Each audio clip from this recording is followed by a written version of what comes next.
I have always been here.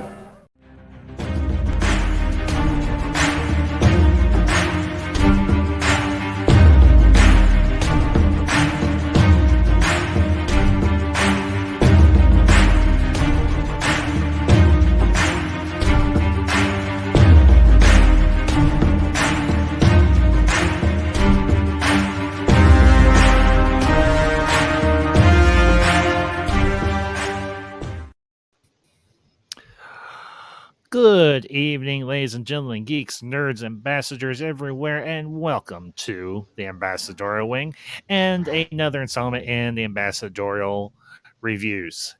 And tonight, as the thumbnail and the title indicates, I will be breaking down Shang-Chi and the Legend of the Ten Rings and the latest episode of What If. And I have got a longtime alum, a dear old friend of the Ambassador Wing. You know him. You love him. He is the one and only Orange at Reviews.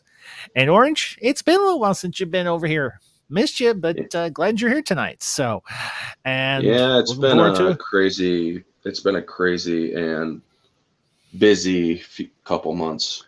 Oh yeah, for both of us, totally. So Yeah. I get that. I totally get that. So, but yeah, sorry I couldn't join you Friday night for your Terminator Salvation, but I definitely am going to check out the replay.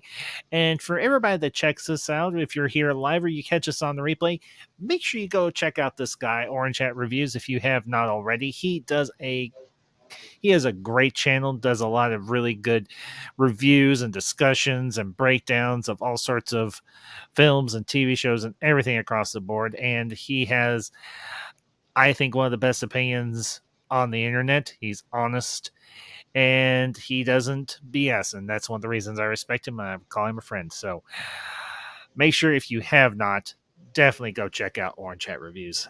But we don't stand on a bunch of ceremony here. We jump right into the topic. And tonight, like I said, we're going to be discussing Shang-Chi and Legend of the Ten Rings. So, Orange, you are my guest. I'm your host. Okay. Let's begin our discussion of Shang-Chi. The floor is yours.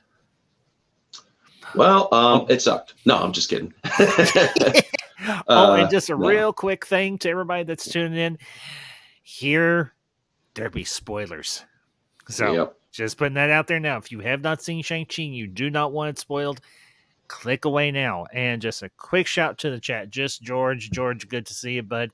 George, I probably will be dropping the link later on during the stream, but for right now, it's just going to be me and Orange Hat. But glad that you are here, and thank you for tuning in tonight. So, Orange, the floor is yours. Alrighty. So, honestly, as I said backstage, I wasn't planning on seeing the movie, but a few of my viewers actually asked if I could give them a review of it. So I'm like, all right, I'll check it out, because I have been checked out of the MCU after Endgame, and I've looked at the other stuff that Disney Plus has done. For the most part, it's decent, but also, you know, my stance on identity politics. I absolutely hate it in entertainment. I don't like when they inject real world stuff into it. So I get that. I get turned off by it a lot. And also from the marketing and the stuff that Simu Liu, who plays Shang-Chi, has been saying, it really didn't appeal. It wasn't making the movie appealing. So, but when I did check it out, I went and saw it last night, and I'm like, okay, this is actually pretty decently made. I gave it an objective score of 8 out of 10. I was impressed for the most part, because it's like, this is a little bit, I'm getting vibes of the first couple phases of the MCU in this. This is a good origin telling.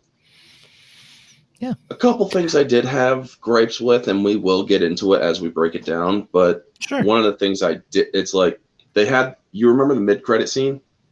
I do. Where Captain Marvel, I'm sorry, I don't like that movie, or the actress, but I understand. That's okay. Her and Mark Ruffalo are in it, and I'm like, why isn't he big? Why isn't he green?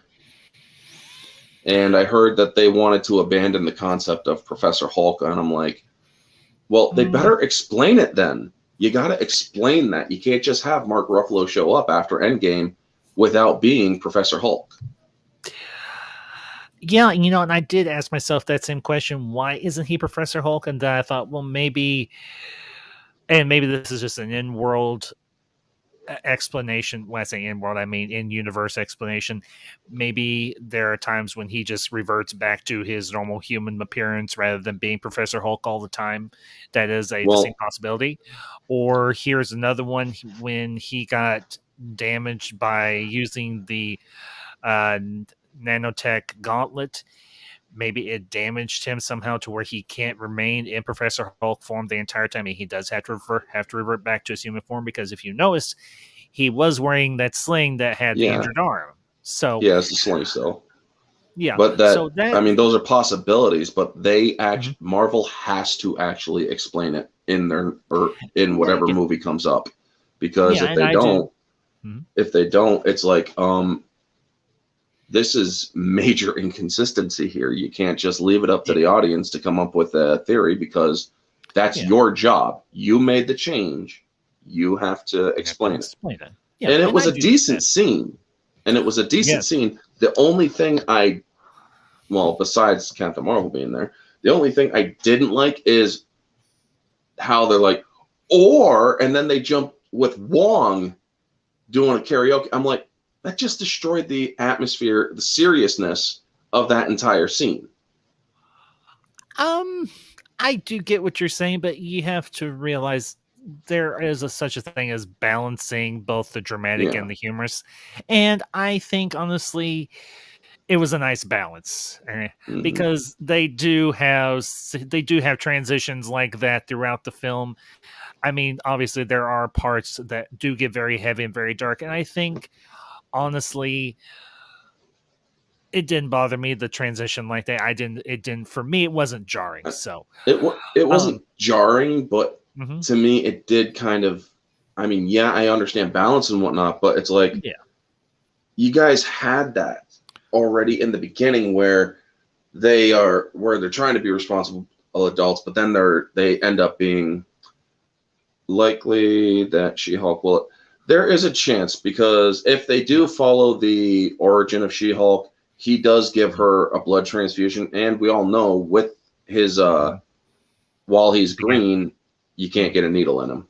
He's kind of like Superman that way. But I'm also not looking forward to She-Hulk because of Leslie Headland, but yeah. But anyway, the ending scene, I'm like, well, that makes sense.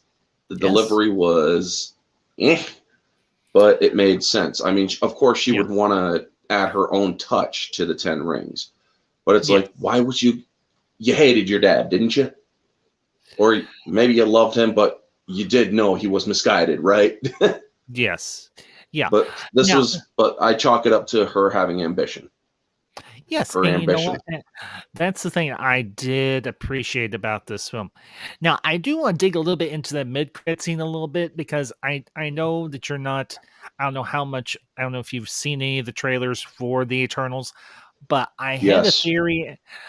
I have a theory about the 10 rings themselves, and I want to toss this at you and see what you think. And to the chat, I want you all to chime in on this as well. And just real quick, Big Daddy, old John Bamford, good to see you, but it's been a long time, but glad to see you. My theory is this: the 10 rings are eternal tech. It does kind of seem that way, because they did say it was sending out a beacon. A beacon. Yeah. And not to mention, it does seem like something that the Eternals would have crafted or built. Not to mention, I get the feeling that the village there of Talau might have been Talo, excuse me, was was a offshoot or a separate village or whatever from one of the other Eternal cities or bases or whatever the case may be. it smacks just, and I'm not saying this in a bad way. It smacks just a little bit of being connected to the Eternals because Michelle Yeoh's character Nan, the aunt of Shang-Chi. Shang-Chi and his sister, says that the temple and the cities have existed for thousands of years, and we know that the Eternals have for themselves been around for thousands of years as well. Mm-hmm. So I'm wondering if they're not. I have a very distinct impression that they're setting this movie is to set up the Eternals. It is. It is. It's going to be the one, or that is what they were. It's tied into it, as Just George says. It is essentially a tie-in and a lead-in. One thing I also want to clarify is Ta Lo is not on Earth. It is completely in a different universe, as they clarify in the movie. That was the impression I got as well. I had the feeling that the Ta Lo was not on Earth. But I mean, did you see all those Pokemon? Oh yeah. Now that's the other thing that I had a theory about. I get the impression that all those creatures might have been experiments by the Celestials or potentially by the Eternals. Either way, because essentially. But another thing that I found interesting is that they literally took a lot of Japanese and Chinese legends. The nine-tailed fox is a Japanese legend. You know, and I was like, wait a minute, because I was watching that and I remembered my my Naruto, and I was like, wait a minute, is that a nine-tailed fox? Mm-hmm. I didn't get a chance to actually count every single tail, but I'm pretty sure that was a nine-tailed fox. Oh, it was mostly nine tails, yeah. And I'm like, that thing looks a lot like Ninetales from Pokemon. That too. Now, I will say, I loved Morris. Morris was adorable, and I will say this. I didn't have a big problem with the character of Trevor Slattery, Ben Kingsley's character from Iron Man 3, but I will say I back. Oh my God, him being back. I'm like, you can't be serious. I'm pretty sure the Mandarin would have freaking slaughtered him. Well, remember he said they were going to, but so many of the guards, I think, even he was so impressed. They were like, we're like, let's keep this guy alive. He is actually quite a hoot. So I have to admit it was cool to see Ben Kingsley back as Trevor Slattery. Now another thing I will say, when they're all sitting around the table and it's Wenwu and Katie and Shang-Chi and the sister, because I can't pronounce the sister's name nor Zhai Lang. Okay. Zhu Zhai Lang. Okay, thank you. Zhu Zhai Lang. Zhu Zhai. Okay. Yeah. I'll just go with ZZ. That works too. Actually, it's more like double X. I actually liked what Wenwu had to say. Essentially, they named a terrorist after an orange chicken dish. I cannot lie. That made me legit laugh. Almost like they were throwing just a little bit of shade and a little bit of heat at some of the critics and everything for saying, or some of the fans who were being like, that wasn't the real Mandarin. You realize Mandarin is the Chinese word for orange, right? I'm sorry. Yes, they also threw shade at themselves because that character is supposed to be the Mandarin. Yes, that's true. And you know, one of the things I kind of to dig a little bit further into the movie, we can come back to at any point to anything. Mm-hmm. The relationships in this film, I thought, were honestly one of the stronger points of it, for the simple fact that you've got Shang-Chi and Katie's relationship, and you've got her relationship to her family and Shang's relationship to her family, and then of course you've got the very estranged relationship between the Shang and his father and his sister both. But the thing I have to say is I really appreciated how they left what happened to the mother towards the end of the film to keep you invested, to keep you going, okay, what the hell happened? We get that she died, but what exactly happened? Did he accidentally kill her? Apparently she was beaten to death, but Yeah. it's weird unfortunately. because the thing is, she didn't have a mark on her. Well, and I do get that too, but, you know. Marvel kids and yada yada. The thing is, you still could have put bruising on her. Now, if they had shot her, that would make sense. Because it would realize that maybe nobody was able to get a good hold of her, so they might as well just pull out a gun and that's all she wrote. And they very well could have. It's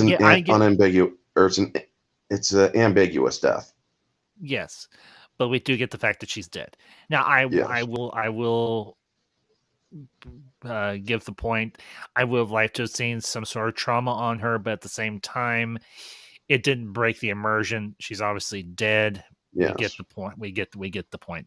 And just a quick shout to the chat, Leroy Kong. Leroy, you never have to apologize for being late. You don't have to be right here at the start of every stream, but I am glad you're here, and I'm glad you enjoyed Shang-Chi as well. Yeah. But, you know, you want to say something. Sure, go ahead. No, go ahead. The portrayal of the Mandarin in this movie, Wenwu, or his character. Yes. It was nerfed. It was very nerfed. They made him reliant on the 10 rings. Now, I'm not a huge comic book guy, as you well know, but I do know the Mandarin, or the character of the Mandarin. This dude mastered every martial art. I'm not kidding. The lore that is behind the Mandarin is very rich. The only things that the 10 rings granted him was additional superpowers and everlasting life. However, you could take those rings off of him and he would still be a grave threat. He's up there with levels of Doctor Doom. He's up there with levels of Thanos. He could take on Thanos with the Infinity Gauntlet. That's how dangerous the Mandarin was. Even without his rings, he could take on he could take on Thanos. Yes. But what they did in this movie, they made him reliant on the rings. And I'm like, what they needed to do was show that he didn't need the rings to fight his son. Yeah, I know a good bit of the lore of the Mandarin myself, and I can understand that critique, because it isn't 100% accurate to the character's original lore. Yeah. At the same time, I have to understand also this is an adaptation. It's not a one-to-one. It's a different It's a different take. Because I have often pointed, and I will be fair, I've often pointed out that this MCU is a different Earth from the comics. There's there's Earth 616, and then there's Earth 199,999, which is the MCU, which for some reason the MCU is trying to make Earth, or their Earth 616. It's like, don't do that. You are way off base if you try to do that, because they did it in Loki as well. And I'm like, no, you can't do that. Yeah, this almost seems like a combination of the Ultimate Universe and a few other universes thrown in for flavor. Yeah. And I mean, I'm not necessarily annoyed with that fact. I mean, when it comes to the concept of comic book movies, and I want there's another point I want to touch on, but I want to touch on this real quick. When it comes to comic book movies, I don't ever expect them to be 100%. Faithful. Be 100% with everything that they put up on the screen, whether it's the big screen or the small screen. But I do want enough connecting threads to say, okay, I understand what they're doing here, but I also see the changes that they have made, and either I go along with the changes or I don't go along with the changes. That for me is where the lines are. Now, Mm-hmm. the thing I have to admit, and you brought up a very good point earlier, in that you said this felt very much like the earlier phases of the MCU.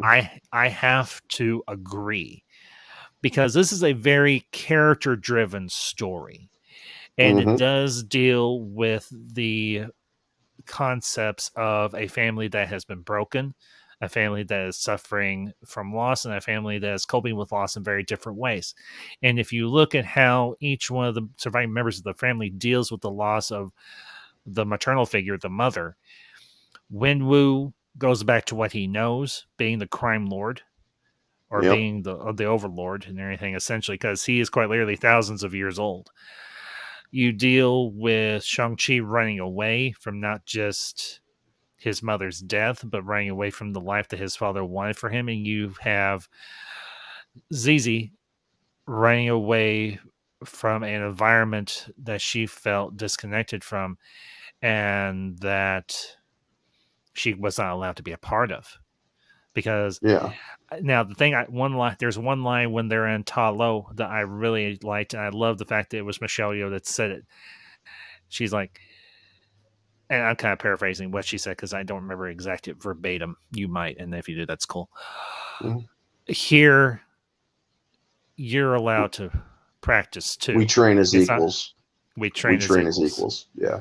And that, I really appreciate that. And it didn't feel forced. It didn't feel on the nose. And I like the fact that when she takes over the 10 rings, not only does she have men training, but you also see women training. Now, believe me, when I saw that, it's like when they did the pullout, that pullout with the camera, I'm like, and you see just all the women, I'm like, okay. Then you see the men, and I'm like, you almost had me there.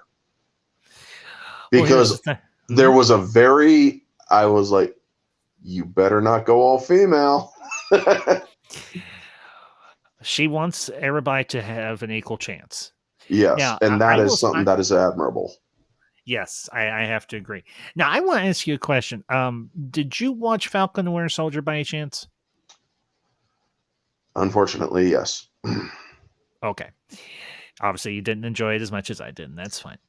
I thought there are some good parts to it, but fundamentally, it's like... Yeah, there were some parts to it that I didn't particularly care for, primarily the antagonist. She was not a particularly good antagonist. You're not supposed to make her relatable at all. The thing is, if you make a villain, and in this case, a terrorist, relatable, and you then have the hero,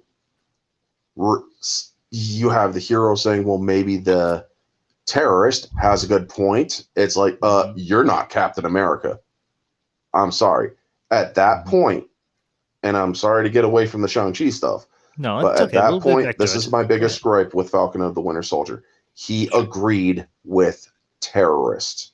Captain America was a steadfast figure who would not bend at all. Yeah, I do get that. When it came to terrorism. If you're killing people, if you're willing to kill people to get what you want, you're in the wrong. Period. Yeah. That was Steve Rogers. Yes. Sam, he abandoned that kind of value. He doesn't have that value. He might, but he might be a little more flexible on it. I would look at it that way. But the thing I wanted to bring up was the fact, the connection, the potential connection that we have with the new 10 rings and the power broker still being active, and the fact that they go to Macau, which is obviously a very real place, but then you have Madripoor in which is actually the Mandarin's home originally in the comics. Yeah. Madripoor. Yeah. Do you have a feeling that maybe the 10 rings and the Power Brokers bunch are going to butt heads at some point down the road in something? Oh, there is definitely possibility for crossing paths. Because But here's the thing. knowing how to people, okay, you know how some people are what some people are calling Phase 4, yes? The MCU. Yeah, and I find that very silly, yes, but here's the thing. It is stupid. It's stupid up to a degree, but it is, I do somewhat agree with the merit. The thing is, with with the power broker agent or former Agent Carter, Sharon, and 10 Rings, chances are they'll actually join forces. That's a possibility, and that would be something. That's what I'm predicting. And I think that would actually be kind of a cool team up, to be honest with you. And that would be a very interesting thing for Falcon and the new Captain America have to deal with. I mean, that may be even part of the main gist or the main thrust of Captain America 4. Because here's the thing. Here's the thing. How I see this going down, the power broker pisses off the 10 Rings in a way. And so ZZ, as you call her, she's basically going to show Sharon, okay, I'm not, or she's going to basically put Sharon in her place, and Sharon's going to have to realize, I'm not going to cross these ones, so yes, I will join forces with them. Because there's no way that Sharon Carter would stand against the 10 Rings. Not with how ambitious and brutal ZZ can be. You have seen how brutal she is. Oh, she can kick some serious ass. She took her brother out pretty efficiently, but she did. A lot of people did toss this in. Well, they're kind of calling her Mary Sue, and I'm like, here's the thing, guys. If you're going to claim wokeness on this, I'm going to shut you down right there. Yes, there is a little bit of wokeness, but it is separate of the Mary Sue argument. And she's not Mary Sue because she actually trained. Yes, she did train.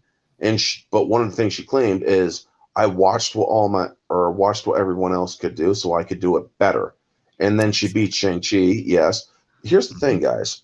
He was holding back. Yeah. Against his younger sister. He would not, because you saw in that fight, don't make me hit you. Yeah. And she actually was shocked for her, so she's like, will he? But when he's like, I'm not gonna fight you. But he still did, but he couldn't go all out. That's the thing with me. If I ever got into a serious fight with my brothers, I would not go all out. Because my own mind holds me back when it's against a family member.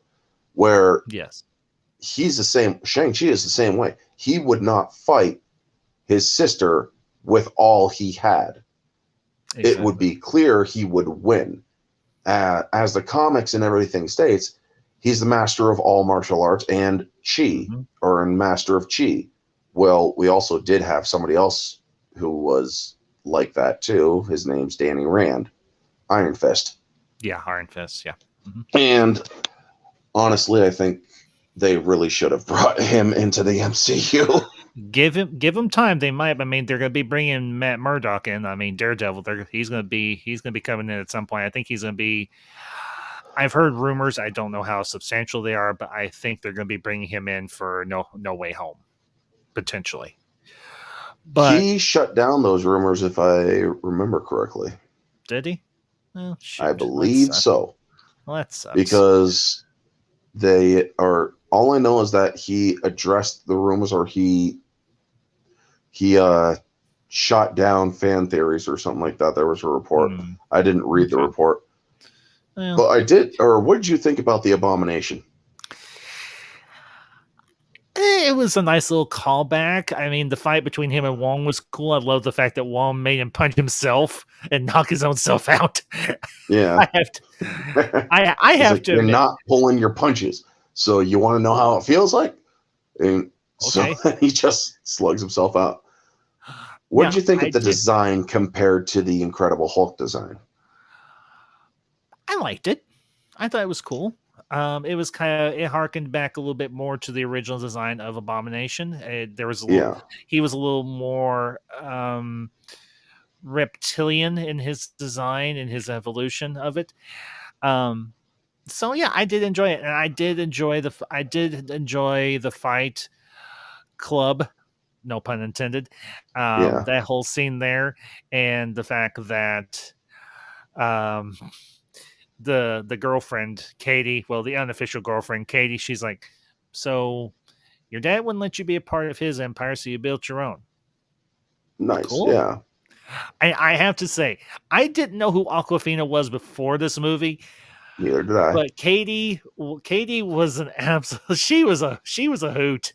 I loved her. You know I who she did. reminded me of? Have you ever seen the show Lucifer? I've seen clips of it. Yes. Well, she reminds me of the forensic girl. I think I know who you're talking. Is that the one that's in love with Lucifer, or is that somebody else? It's somebody else. The Okay. dark-haired girl. Okay, I think I know who you're talking about now. Yeah. I think Emma I know. something. But yeah, I think. she was also in the RoboCop reboot. Oh, was she? Okay. And to answer John's question, go watch the movie. Find out for yourself. Yeah. That's actually I don't I'll tell you backstage, I guess. Just put it in the private chat if you want to. Well, yeah, I could do that. Let's see here. Hopefully it won't. If you can't do it, we'll just talk about it later. But getting into the technical aspects of the movie itself, the choreography, the fight choreography, I thought was very spot on. It was good. It was damn good. I mean, I'm a fan of martial art films. I mean, I've watched some of Bruce Lee's stuff. I mean, obviously, Enter the Dragon. Yeah. Did you hear about what Simu Liu said? I heard some things about it. To give you the quick and dirty, folks, sure. Simu Liu basically was saying that he is the first person to bring real Asian action star to Hollywood, and I'm like, yeah, I had, what? I would say that is a bit tone deaf because honestly, there have been other Asian action stars in the history of cinema. They might have been relegated to side roles or whatever, but they still had their places. They're even no, dude. Bruce Lee, Jet Li, Jackie Chan, Michelle Yeoh, who was also in this movie. Yeah, she was Donnie kicking some ass. Yeah. All of these folks. Tony Leone, for heaven's sake. Yeah. The guy who played Mandarin. The guy that, or Simu Liu, and this is something I actually have in one of my own videos, folks. Mm-hmm. When he made this claim, it's like, dude, I never even heard of you until they announced this movie. I have to agree. That I like I said, to make that claim is very tone deaf, very egotistical and tone deaf. Yeah. To make that claim, you better be able to back it up, because if you can't back that kind of claim up, then you are going to sound like the world's biggest idiot. That is true. Now, separating what he said from the movie and from the movie, I thought his performance was very good. But getting back more into the fight choreography, I will say this, and I know that the second and third movie got a little out there with some of the story, but I would say the fight choreography for this was just as good as what some of the stuff they did in the Matrix films. Oh yeah, when you look up who the choreographer was, please. Well, I remember it. It's this fighting group for I can't remember exactly who it is in the Matrix, but I don't know. Okay, it's Wu Ping. Was it Wu Ping? No, that's why I'm asking to look it up. Because if it's Wu Ping, that would be interesting because he was the one that did the Matrix. Yeah. Oh, fight coordinator Shang-Chi. Here we go. It's a guy named Andy Chin. Andy Chin. Haven't Let's heard of see. him. Some destinations. Let's see. Hang on. Let me see if I can find an IMDb for this guy or something. And hello, Tim. I see your comment. I'm sorry I didn't respond earlier. But yeah, the fight choreography. But going back to the Mandarin, or not the Mandarin, Abomination, there is a couple changes I would actually have made to this redesign. Mm-hmm. And that is they made his eyes look too human. With the remember, Abomination was already in the MCU. Now, yes, they had issues with Sony because Sony has has rights to Hulk and whatnot. No, Universal has rights to Hulk. Sony doesn't. Or Universal, not Sony. Sorry. No, so okay. They would have to make a little bit of changes, obviously, and it's like keep the green eyes or go all black, no pupil or iris. Because if you go all black, you make him more comic accurate actually, and it's like you were going for comic accuracy. Because yes, the fin ears and the spine, they could have easily kept the original spine. I like the original spine because it was a decent upgrade, but because it actually shows that maybe the Abomination has actually evolved a little bit. Mm-hmm. So it's an interesting take there. What were you just reacting to? Well, I have to admit, when you see the flashbacks of Shang-Chi's youth when he begins his training to become leader of the 10 Rings and get the 10 Rings himself, it reminds me a lot of the training montages from 300. Oh yeah. And I have to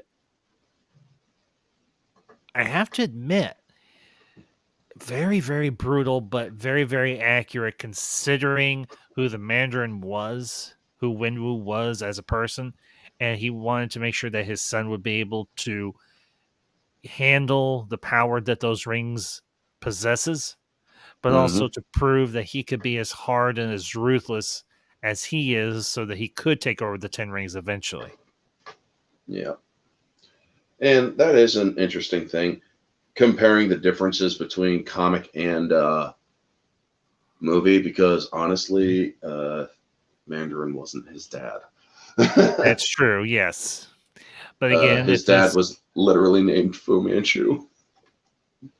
Yeah, I did a little bit of research on Shang-Chi, and I think I did remember hearing that, but I don't know how people would have reacted to Shang-Chi's father being a They completely stopped unknown. They stopped it because, and I'm not saying this to sound stereotypical, they literally did changed a lot of things because of China. They tried catering to China, and China still shut them down. They're not getting a Chinese release with this movie. Well, that's the Chinese government's loss. And you want to know what I had to say to it? It's like, if China is saying that you guys aren't getting a release, then here's what you should do. Change it back to what you originally intended. Because here's the thing. They didn't want the Guardian dragon thing. Mm-hmm. They didn't want that dragon to be the original character of Feng Fang Foom, who is also a well-known character in the comics. I know a thing. So they changed it to appease to them. And I'm like, well, it didn't work. Now, did it? You have the original model. Change it back. If China is going to give you the middle finger, give them the middle finger right back. Yeah, because I get that. that way, guess what?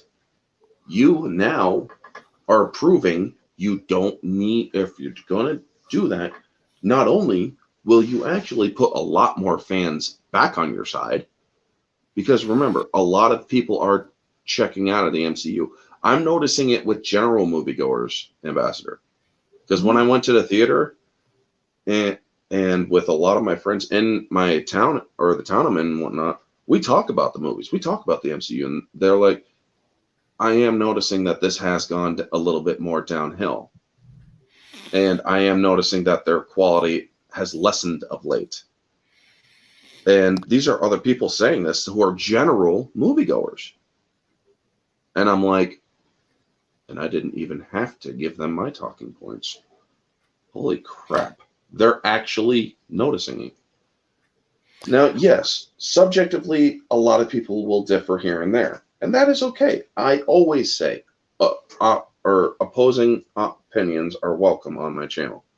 Mm-hmm. Same here. I have no problem with people who like the movies that I don't like. I have no problem with the people who don't like the movies that I like. My mom my mom can't stand most of the movies that I like to watch. I can't stand most of the stuff she watches, but we still can agree on some things. Mm-hmm. We have our middle ground.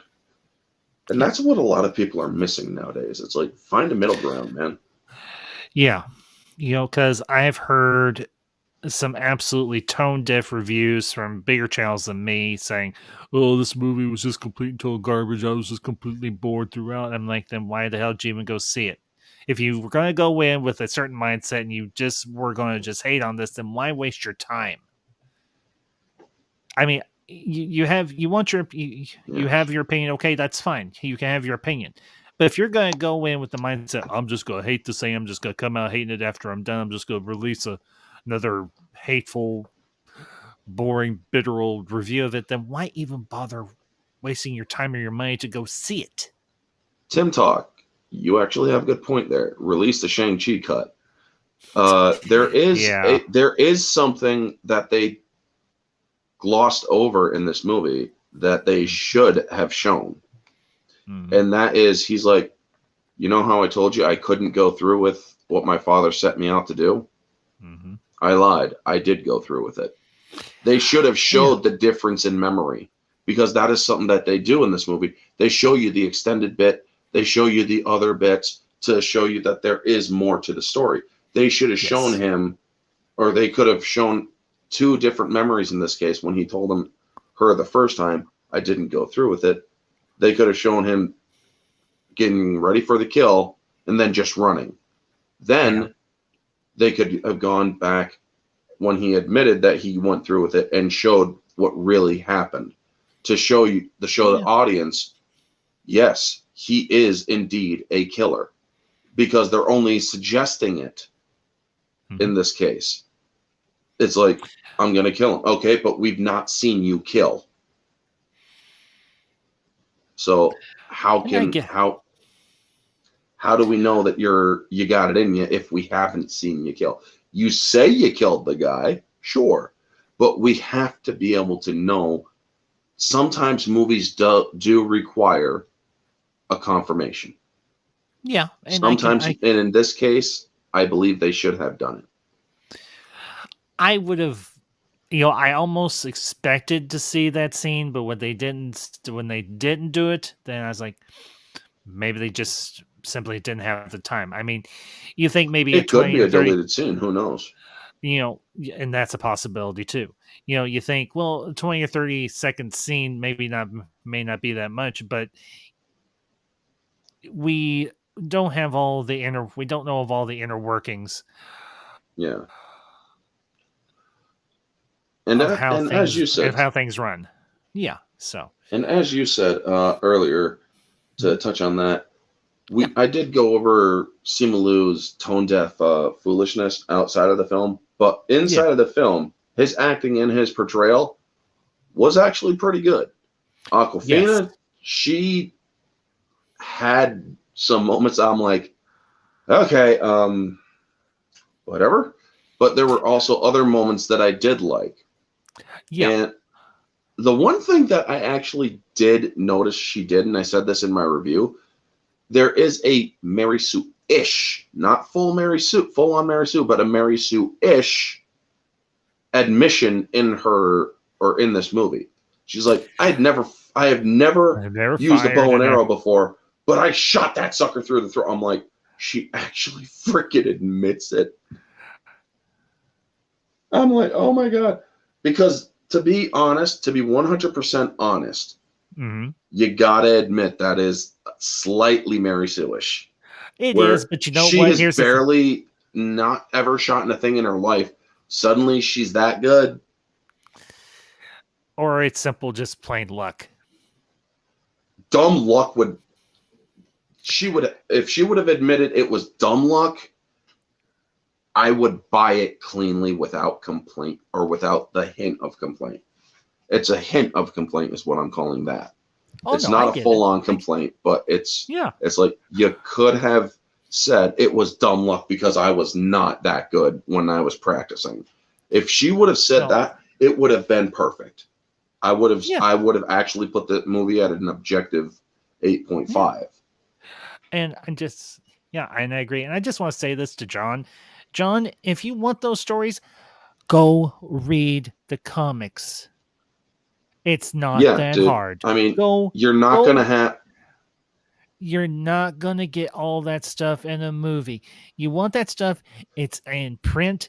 You can go buy the back issues and you can read those stories. So just go read the stories and then come watch the movies. And have fun with them, like the rest of us. And here's another thing that a lot of the Puritans, I'm not saying Big Daddy is a Puritan, but a lot of the comic book Puritans, and I'm friends with a lot of them on here. They like to complain about the MCU. And it's like, here's the thing, guys. What is one thing that Feige has said in the beginning of the MCU? It's not going to be the same, or a lot of parts going forward. It's not going to be the same. Also, a lot of that doesn't translate well on the big screen.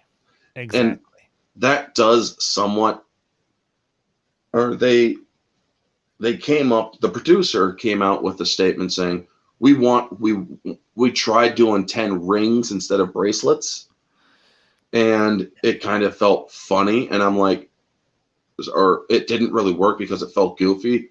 Also, it would have confused people with the Infinity Stones. I'm like, no, it wouldn't have. Anybody who knows basic math would know that there's 6 Infinity Stones and 10 rings. And I get what you're saying. I also get what the producer was saying. But I will say this. I did like the design of the rings. I mean, it was simplistic. The design there was a simplistic elegance to how they designed the 10 rings. And that's what I liked. I mean, if you look at the design of the 10 rings from the comics, they're kind of garish and overboard and so on. I liked how they functioned. I liked how they interacted with each other, and also liked how they interacted during the big fight between Shang-Chi and Wen-Wu. And okay, I'm going to say this. Some people mentioned that there were some Dragon Ball Z callbacks to this, and I did catch them. One was Shang-Chi's jacket during like the second act of the movie. It had the color scheme was very reminiscent of Goku's gi that he wore. I did catch that. And then I also did catch when he finally gets control of all 10 rings, and he was going to do that very iconic Dragon Ball Z-ish Kamehameha attack on Wen-Wu, but then he didn't do it. But you see the build up, you see him forming the ball of energy, and you're like, that's total DBZ right there. Even if it was left-handed instead of right. You know what? Who cares? Maybe he's predominantly left-handed, just like me. Hey, I'm a southpaw. Yeah. Hi.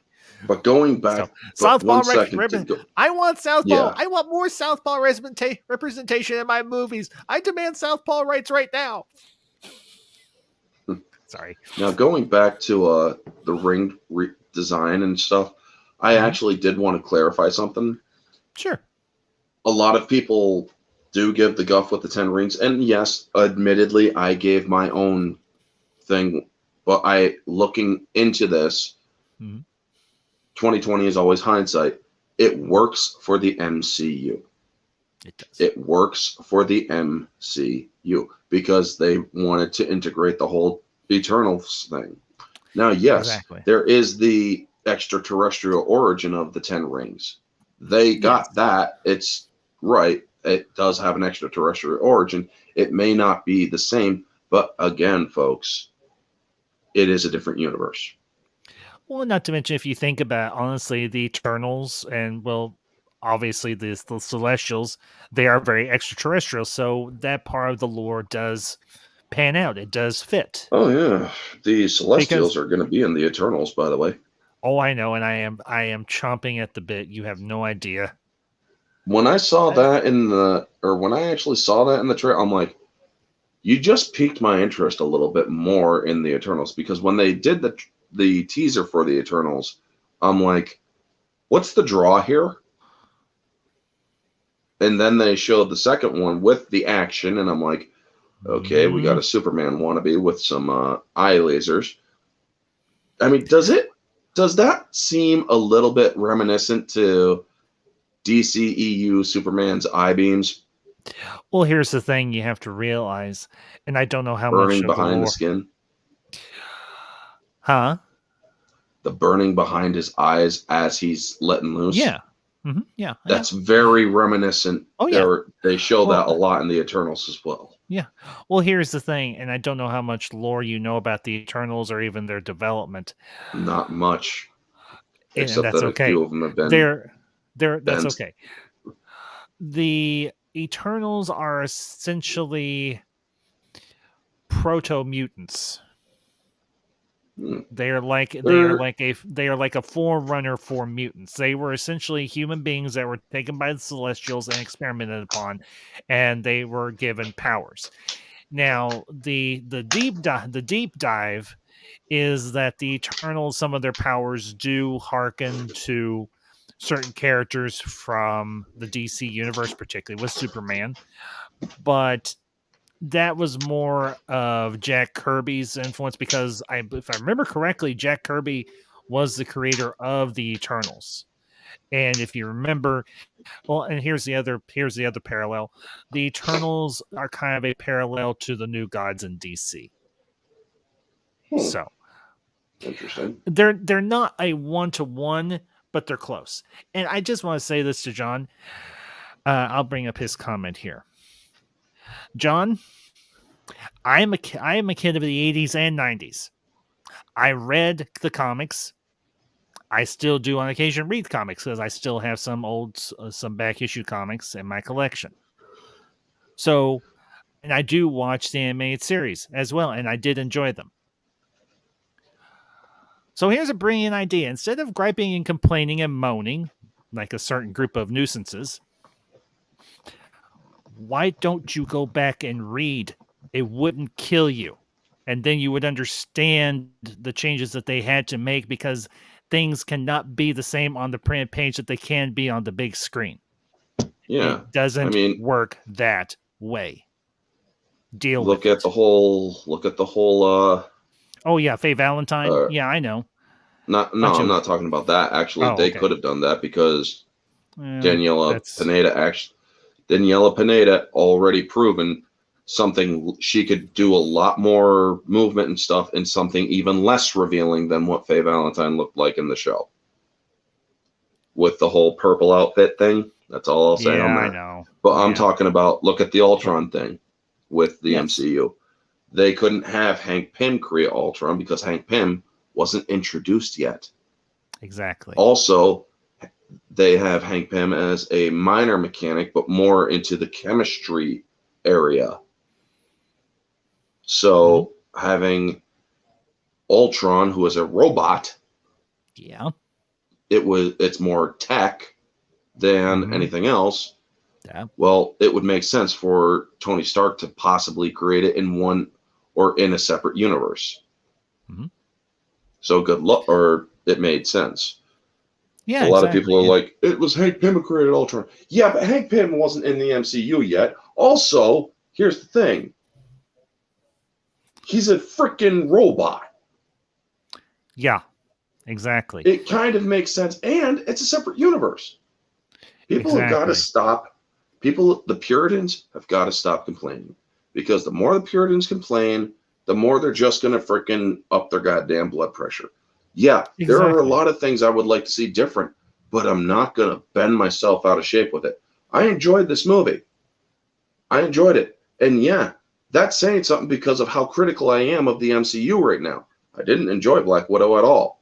They really did. They really missed the ball. They missed the mark on that. I didn't get a chance to see it. It's going to be coming down for free on Disney Plus in a few weeks, so I'll just check it out then. I've heard people say it was really good. I've heard people say, like yourself, say it really screwed the pooch. Now, I do have a contrarian opinion to what you and your friends have to say, and you have your right to your opinion. I think the MCU, I think it's in a very good place right now, honestly. And no, it's not me being a shill. Oh, I'm not going to say you're a shill. You have an opinion that you are critical of it in certain areas. Yeah. That's never, or shills are completely 100% on board with whatever they do. Yeah, exactly. But I'm not necessarily a hardcore fanboy either. I mean, I will say, hey, I didn't like what you did here. Make it better. Mm-hmm. But I have to admit, considering the 3 live action series and now What If, and we'll get into What If here in a little bit, and I'll probably drop the link in the chat and everything for anybody that wants to come on in and discuss that.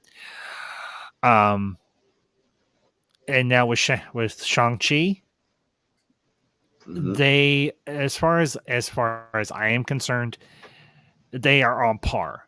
They have done a lot. They have done good stuff. Some people didn't like it. Cool, you didn't like it. Doesn't hurt my feelings if you didn't like it. But I think with Shang-Chi, what the story they told, it's got a lot of moving parts, and those moving parts mesh together very well. I mean, you've obviously got the dynamic of the family that's broken.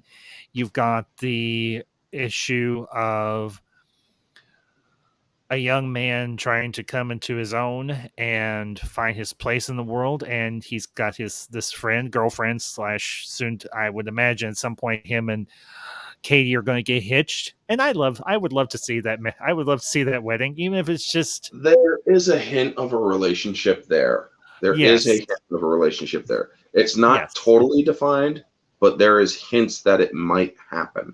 Now, considering how Disney is like with most women, we don't need no man.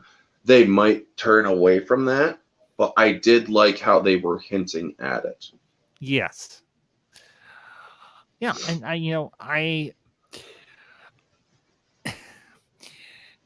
the thing I found most impressive about this movie, it is very telling of the generation that's currently coming up. They don't know what they want to do with their life, so they're doing just whatever that they can to figure out what they want to do with their life. I liked what the one old villager, the kind of the general of the army there. He's like, if you aim for nothing, you hit. No, it was the old lady who said it. It wasn't the general. If you're aiming for nothing, then you'll never hit anything. I did like that line in there because it is honestly very telling of the generation that's coming up. They don't know what they want to do with their life.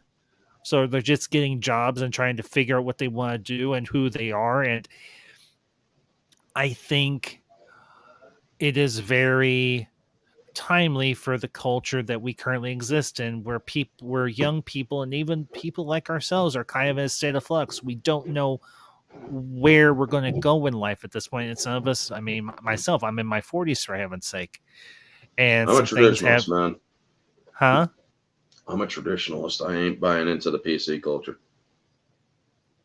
And, no one says I understand that how the world is in flux. I do get that, what you're saying and stuff. Yeah.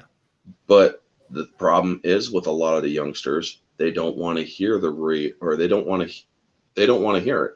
As long as they're getting whatever they want, they're fine. So the thing is, how are they going to grow? That's true. Well, and this is actually the movie is actually a good counter to the young idiots out there because they don't want to grow. Well, what if you're put in a situation where you have no choice but to grow? Exactly. That's exactly what this did. They, or Shang-Chi, or they were telling him, Michelle Yeoh was telling him, his mother was telling him, you have to embrace both sides of the coin, the light and the dark, the real and the mystical. You have to embrace all of yourself, or you can never become what you are meant to be. Exactly. And I think that is a very good message for society right now. You need to first figure out who you are and what you want to be, but you also have to accept where you come from. And sometimes that's not necessarily an easy thing for some people. And that's understandable because we go through traumas in life that skew how we feel or make us run and hide from who we are and where we come from. And that's very true of Shang-Chi and his sister, and even of Katie. I mean, Katie herself she's like, yeah, I'm a great valet attendant. She's like, it takes a lot of skill, and she's talking up her profession. I'm thinking, you park cars for a living. You're trying to make it sound like more than. It's not that hard, sweetheart. I mean, you gotta know how to drive stick, because if somebody comes up with a stick shift, I don't know how to drive stick, so I couldn't be a valet. But yeah. Well, and John, I hate to burst your bubble, but any company, not just Disney, is in the business to make money. Why? Because they have people they need to pay to do the jobs that they're doing, and so that Disney's they have money. Disney is in debt. That's possible too. They have to. Unfortunately, they do have to cater to the woke mob. Unfortunately, they do have to go with the whole piece, because it's very clear they don't truly support it. It is very clear that they've given glaring examples where they will pander and all that, but when it comes to the money, they don't give two craps about it. That's the problem that I think a lot of people have. They get on this whole PC culture, woke culture war shtick, and they can't see the big picture of everything. These companies may do these things, but it doesn't necessarily mean that they support them. They are going to, I don't want to use the word pander, but they will cater to the audience. And whether it's a large whether it's a large demographic or a small demographic, they're going to cater to the audience that they want to get money out of. Guess what? I'm part of that I'm part of a particular demographic. I recognize that fact. But here's the other thing. I also know good films when I see them. And this one did have objective quality. Shang-Chi is not the greatest MCU film to come out ever. It was a solid film. Yes. Was it a good film? Yes. Was it enjoyable? Yes. Are there people that are going to find issues with it? Of course they are. Yeah. Myself, for me and now here's the thing. Madam Ambassador, she is just as hardcore an MCU person as I am. I can show you our collection of Marvel Legends and our Funko Pop figures that we have. But she's like, honey, this really isn't my thing. And she's like, I'll probably wait for it to come out on home video. We'll get it then. And she's like, I'll watch it then. I'm like, cool. But the majority of everything else, MC that's Marvel, I got her hooked on Marvel. Because I am such a Marvel-ophile, if there is such a thing. I'm such a Marvel fan. I mean, the first movie we went to see when we started dating was X-Men Days of Future Past, for heaven's sake. Now, she didn't know... better. Huh? I like the Rogue Cut better. I have seen the Rogue Cut. I liked it. But the theatrical cut's good, too. Oh, the theatrical cut's good. Yeah. I just like the Rogue Cut better. Yeah, and hey. But she was like, I'm going to go stay up on X-Men. And she's like, because she's like, I want to know what I'm going into. And I'm like, okay, cool. We went in, we watched it. I was just sitting there eating popcorn. My eyes were glued to the screen. And I'm like, Like, this is a story I've always wanted to see on the big screen. They actually nailed it.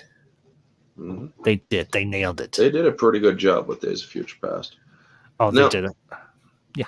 To Go ahead. Shang-Chi, I do want to ask if you noticed something, because this is actually something that I noticed after watching the movie. Now, y'all have said that I did enjoy the movie, that I thought it was pretty good, even objectively speaking. And how I do have some gripes. One of the gripes, it's a minor gripe, but have you noticed that every character that is not Asian seemed dumbed down?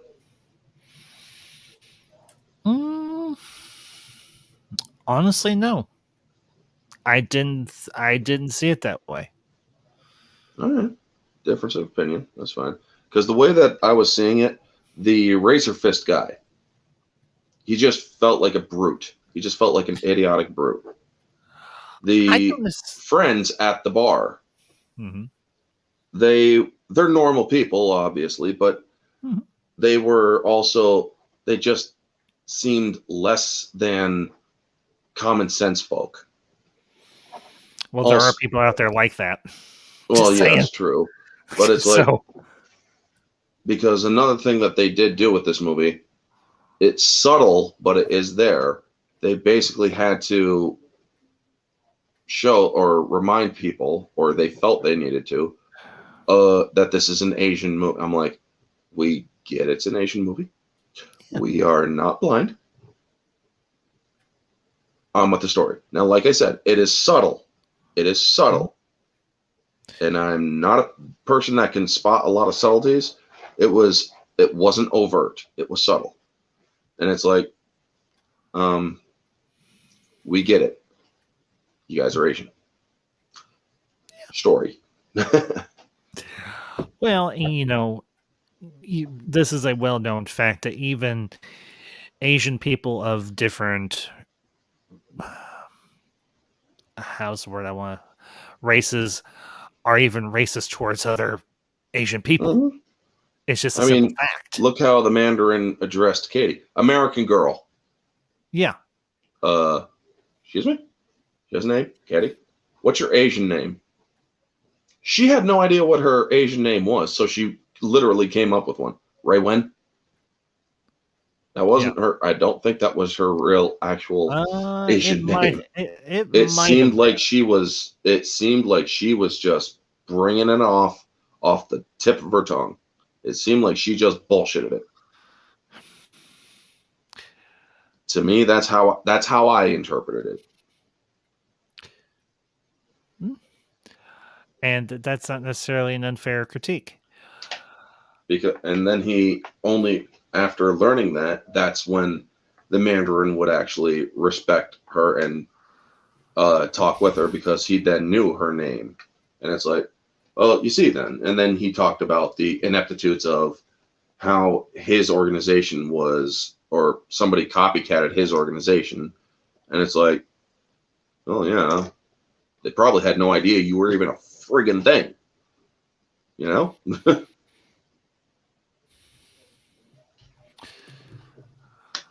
Because they were talking about how Trevor had taken over or was used as a puppet to push their own thing. And did you notice that there was an extremist fighter in that ring, or in one of the fights? I'm like, I did. Holy crap, they got extremists still. They're tying this in with Iron Man 3 pretty well, because, well, one, they brought back the idiot, Trevor Slattery. It would have been pretty cool if he had actually tried playing the whole Mandarin thing, and you'll never see me coming. If they would have had him drop that line in this movie as well, it would have been so freaking great. I agree. Keep in the pocket. Keep in the pocket. Keep in the pocket. Will you stop saying keep in the pocket? Keep in the pocket. He doesn't want to die. I know, right? And I love how he actually thought that the freaking apes in Planet of the Apes were actually apes. He didn't. I did. That. I left. I'm going to say this. I know he didn't start off originally as a story actor, but Ben Kingsley has really good comedic timing. Of course, I would not expect any less for a guy who won a freaking Oscar, for crying out loud. the dude he's a ranged actor. He has got great range. Yo, He's played vampires. He's played crazy people. He's played serious people. He's got the range, man. Yo, this incentivizes me to go watch that one shot of that deals with when he is in prison after Iron Man 3. And I really want to see what happens in that now. So I may, after we're done here, I may go check out Hail to the King on Disney Plus. They did a one shot. It was like a 1 episode thing where it talks about him being in prison and then he's broken out. Yeah, I've seen that. I've seen it. Oh, have you? Did you like it? I love the Marvel one shots are all great. Okay? All right. I'm definitely because they're all in the DVDs. They're all in the Blu-rays and whatnot. Mm-hmm. And when he did that, basically he's in prison and he's protected by some people in prison. You know, you got to find your certain group to stay protected. Exactly. And it's because, and they're like, yo, do the Mandarin. And he's like, so he puts on the glasses, he turns around, and you'll never see me coming. And so everybody celebrates and whatnot, and then they basically bust him out, or people break into the prison, and they're like, we're taking you out of here. He's like, where are you? Where's the actor and whatnot? What do you want with me? The Mandarin wants to speak with you. That's in the gist of what it is. Yeah. Well, I just got to say this, and this is going to be an extremely hot take. So y'all take it for what you will. But John, no offense, I don't see things the way you do. Of course, I'm not part of the same group that you are. And quite frankly, I think that is going to be one of the dumbest takes I have ever seen somebody put in my chat. Ever. Loki was not dumbed down. Bucky was not dumbed down. And Vision sure the hell wasn't dumbed down. The male characters in these shows are in keeping with what they were in the movies that they appeared in. They may have evolved and they may have changed, but they were most certainly not dumbed down. So no offense to you, John, but no. Nope. And we lost our in chat.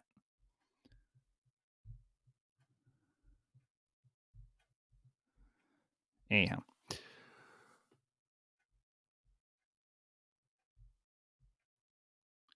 But as far as the movie goes,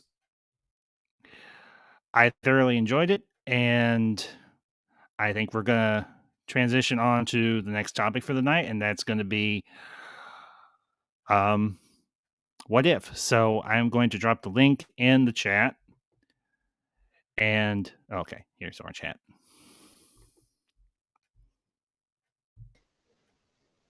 Hey, bud.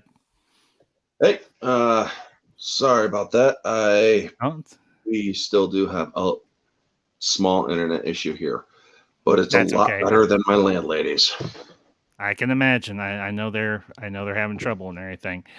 Well, no, this one, sometimes it just freezes every once in a while. I got you. I noticed a lot of people have been having trouble with StreamYards of late, so you're not the only one that's been having trouble with it. And I'll bring up George's comment here real quick. Shang-Chi is one of the better MCU solo films, in my opinion. Yeah, George? In the later phases, yeah, it actually is. Yeah, so. Honestly, I am a Phase 1 pure fan. I thought Phase 1 was the best out of all of them so far. I thought Phase 1 was very good. Because there is very little inconsistency to it. I have to agree with that. I do. I wholeheartedly have to agree with that. So now, are there good ones honestly, I thought Civil War was actually very good. I thought Infinity War was the best way to actually end the MCU, to be 100% honest. Mm-hmm. But our Endgame entertainment value, it's there, but that is where they started with the pandering, so to speak. It's like there's things you could have done there's things that you did that really wasn't necessary. They're like, well, we wanted to show off the female characters, and it's like, there's no logic in that scene. Even I will admit that scene with all the female characters team up with Captain Marvel for the final push, it did seem somewhat forced, but at the same time, it didn't completely take me out of the movie because the scene lasted less than 20 seconds at the most. So, I mean, for me, but it was still unnecessary in my opinion, because the thing is, yeah, showing all the women off, you've been doing that throughout all the movies. that's true. Yeah, and you've been showing how good they are. Yes, and one of the things that a lot of people do, or that a lot of these the quote unquote SJWs haven't realized is, if you take all the female support actresses out of their respective movies, the hero would not win the day. Yeah, essentially. Who killed Obadiah Stane in Iron Man?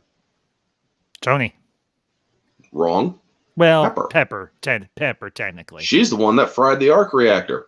Yes, yeah. Tony told her to do it, but she's the one that was helping him.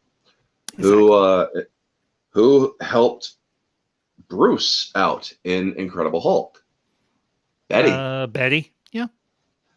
I have actually done videos on it. Every female support character has their moment in each film. Oh yeah. The only one that doesn't have it is Captain Marvel, because, well, it's like, okay, where's the support? Even from the support characters, where's the support?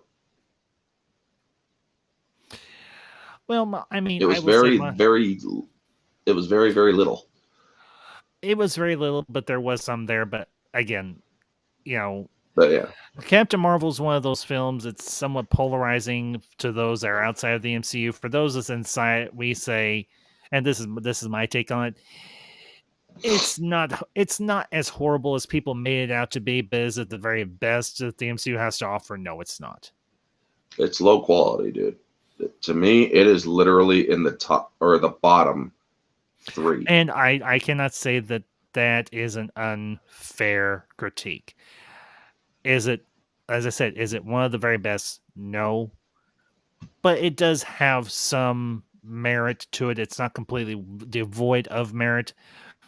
But I think it was their activism movie. Well, it was their first activism movie. It was also the fact that they didn't have a particularly strong script, and they didn't have a particularly strong director directing or directors directing this film.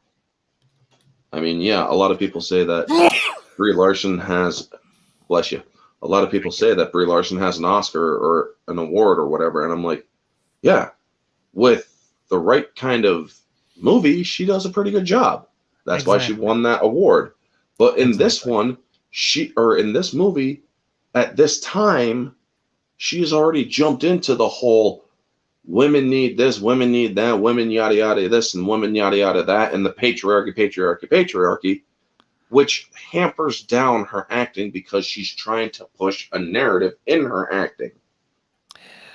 Well, and here's the other thing too, and we kind of hit upon well, I guess this is a friend of yours from your neck of the woods. So, Byford the Hobbit. He's one of Odin's viewers as well. Oh, okay. Well, Byford. But he's also dropped by mine as well every now and then. Mm-hmm. Byford the Hobbit. Pleasure to see you here, and thank you for tuning in tonight. So, yeah, Biffer, as in the Hobbit's Biffer. Oh yeah, I get the reference. I love the Hobbit. Not Byford, Biffer. That's why I said Byford. Biffer. Wait, you say tomato, I say tomato. And I'll smack you with the tomato. It's Attack of the Killer Tomatoes. Help me, help us out. Anyway, but going back to what we were saying. Yeah. And we kind of hit upon this point before with this whole idea of the studios, or in particular Disney, pandering to this, that, and the other. It's kind of true also of certain actors and actresses. They may say these things to get quote unquote woke points. But the fact is, how much of it do you really think they believe? They may be saying it. When it comes to certain actors, you are absolutely right. When it comes to people or to Brie Larson, I have not seen anything behind the scenes or even anything that where she doesn't think she's on camera to prove otherwise. Fair enough. Really, it started even before Endgame. It started in Doctor Strange. That was the first change to test the waters. But you know what happened in Doctor Strange that had any? Because they changed the You're talking about the Ancient One and Mordo. Yeah. No, actually, if you want to go down that route, it started with Thor. Because of Heimdall. Did you know that Heimdall and Sif are sister or brother and sister? Actually, I didn't. Yeah, Heimdall and Sif are brother and sister. And you know what? The thing is, they cast it on merit back then. They weren't doing gender bend. They cast it on merit. Yeah. They weren't focused on identity politics during Phase 1.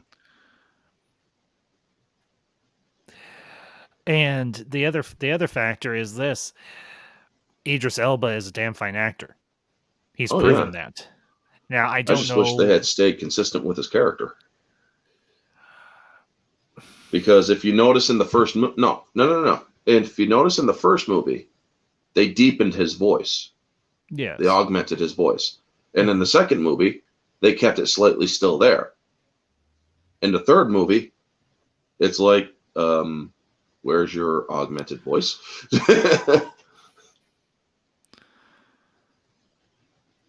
Well, and here's the other thing as well. I think part of that has to do with the depletion of his power, because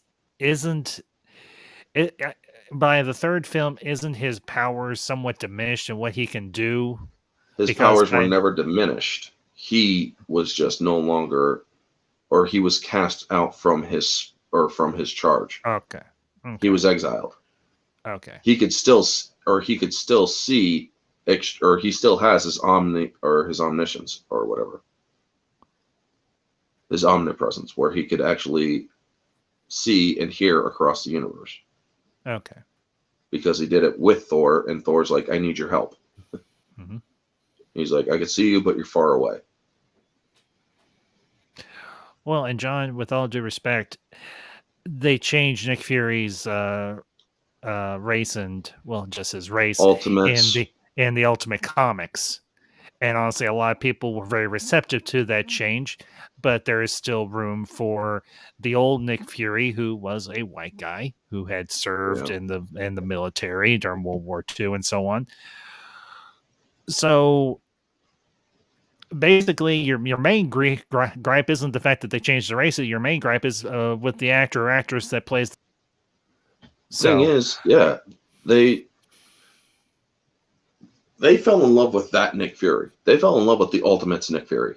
That's why they chose to do Samuel L. Jackson. And the thing is, they even admitted, the people who did the Ultimate comic, they admitted they actually tailored that Nick Fury after Samuel L. Jackson.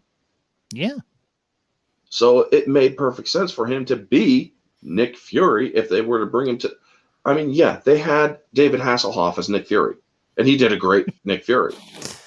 I'm sure he did. I've never seen it, but I'll take your word for it. Honestly, I like Samuel L. Jackson as Nick Fury because he has that kind of presence of Nick Fury in the movie. Mm-hmm. But the thing, yeah, they did race bends here and there back in Phase 1. But you know what? You didn't get you don't hear him saying, oh, I'm an oppressed black guy, or, oh, I'm an oppressed woman, or this and that. They even had a character in Doctor Strange that was reminiscent to the actual Ancient One. The guy with one hand. So, and also Baron Mordo being black, I didn't mind that either, because the thing is, he played the character well. He did. And they didn't mention anything about race or gender. Now, yeah, when your marketing is suggestive of all this stuff, you know that it's agenda based. Or if they start pulling that crap like they did in Falcon and the Winter Soldier, oppression this or backlook that and whatnot, and it's like, you're taking away from the story. I'm getting bored. And that's when, they have those elements. Now, the stuff that they did in the first phase, that wasn't there. That's why people accepted it. You see, they didn't sacrifice story for anything else. They focused on telling a great story. They hired based on merit. They didn't hire on anything else. It was merit-based acting. They didn't focus on anything else. And that is why it worked. I would say that is still true here. In this movie, that's still true now. It's an Asian movie, and so they obviously had to go that route with a lot of Asians.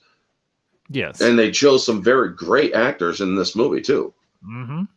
But obviously, when it came to other things, or not necessarily with Marvel right now, but when it comes to other issues, like where there are characters who are gender bent or race bent or whatnot, and the Eternals is a good case because I believe a couple of those Eternals are actually gender and race bent. They very well may be, but again, we have to go back to the fact that this is not going to be a one-to-one adaptation of the original source material. They're going to change. They are going to change things to serve the narrative of the story. Now, if they change the race or gender of a character here or there, and it doesn't break the story or break the immersion, I'm not going to care, and most people are not going to care. Yeah. The fact is, there are two very small vocal minorities on either side who are saying, we want more representation, or there's another group that says, stop all the damn representation. The people in the middle, like myself, we don't care. We just want a good, decent, entertaining movie or TV show or comic or whatever the case may be. Like I said, if it's not forced, I have no problem. Yeah, and but when you have the marketing screaming about it, then I have to watch the movie in order to, because there's Birds of Prey. Mm-hmm. Didn't see marketed it, so that thing to be woke. Marketed that thing to be woke as hell. I watched that movie and I'm like, this is one time. What? I will say this: I have heard people critique that thing from your perspective and from just the simple fact that it's a bad movie. I mean, I've got friends who are hardcore DC fans just as much as I'm hardcore Marvel, and they will say that movie just plain stunk. And for a number of reasons, not so much anything to do with it being woke or whatever, but, and John, you know what? I don't care how many of the Eternals were changed. I just want to go see the blasted movie. I will base my. We'll have to see how it goes, dude. Because yes, they admitted that they changed some characters here and there, but you know what? Who knows the Eternals? They could actually get away with it. Look at Guardians of the Galaxy. Look at the Guardians of the Galaxy. Yeah. Nobody knew about who the hell Star-Lord or Peter Quill or Rocket Raccoon, Groot or Drax or anybody was. Yeah, exactly. They're not even the originals. No, they're a different. They weren't even well-known characters. They were minor characters, but James Gunn took the concept, crafted interesting characters, pulled from different versions of the team of Guardians of the Galaxy, and created 2 and hopefully and eventually 3 very well done movies. Mm-hmm. I walked out of when me and the missus walked out of Guardians Volume 2. We both had tears in our eyes because of the ending. I bawled my head off because I loved that end scene with the funeral for Yondu and with the song by Cat Stevens that Peter and Baby Groot are listening to. And I absolutely you actually loved see the originals in that movie because Yondu was an original Guardians of the Galaxy or Guardian. Exactly. Yeah. As was Sylvester Stallone and his other characters. Yeah, all the other characters that show up, all originals. the other Ravager captains, even Michelle Yeoh makes a cameo appearance in this. Yeah, but those were great. Those were great films. I'm looking forward to Volume 3.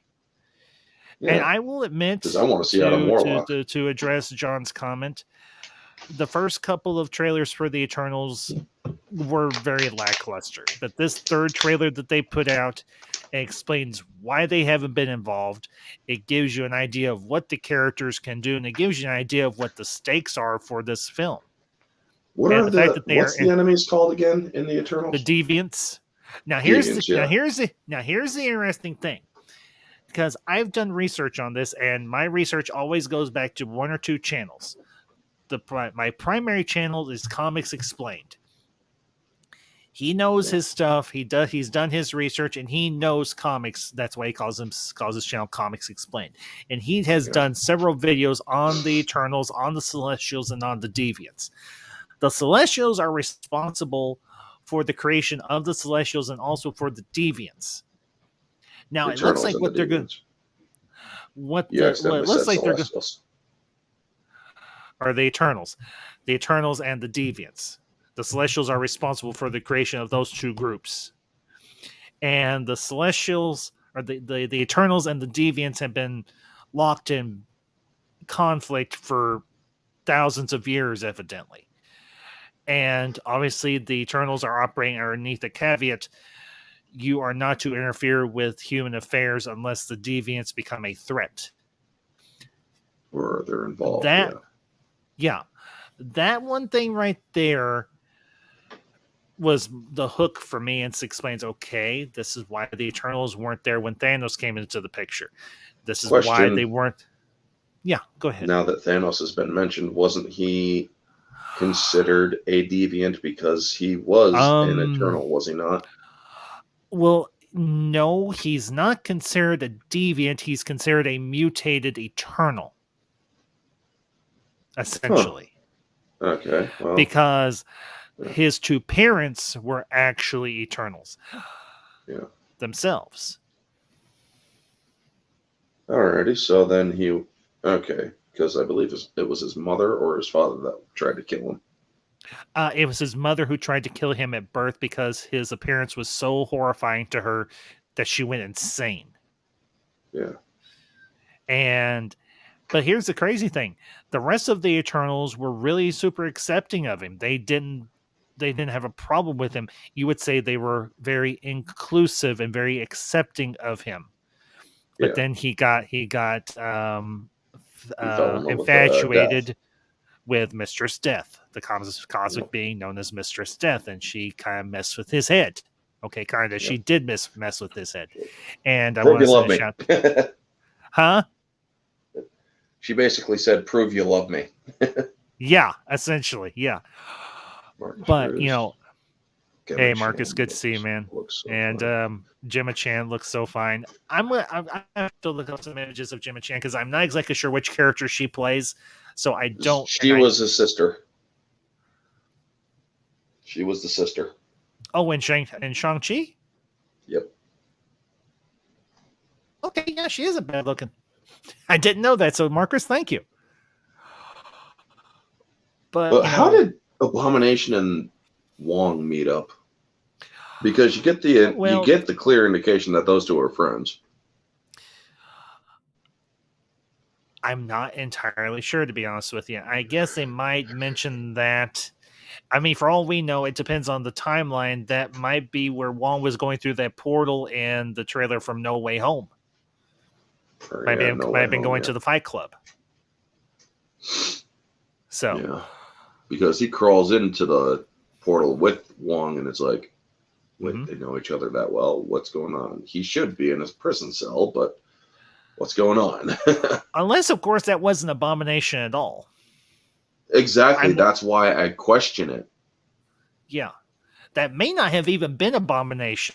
That might have just been. To be 100% honest, that's what I believe, because this Abomination didn't really talk. No, not one word. So He it could have been growled, he just some. grunted. That was it. It could be just a random reptilian character that bared a slight resemblance to the mutated form of Abomination, for all we know. Yeah. So, but I will say this, and I do want to kind of transition over to what if. I mean, we can come back to Shang-Chi. Them introducing the mysticism and the multiversal elements in this film, I thought were handled very, very well. I really appreciated what they had to say with or what they did rather in this film, and how they handled balancing all of those different elements and making it look so flawless. That for Oh me yeah, was the impressive thing.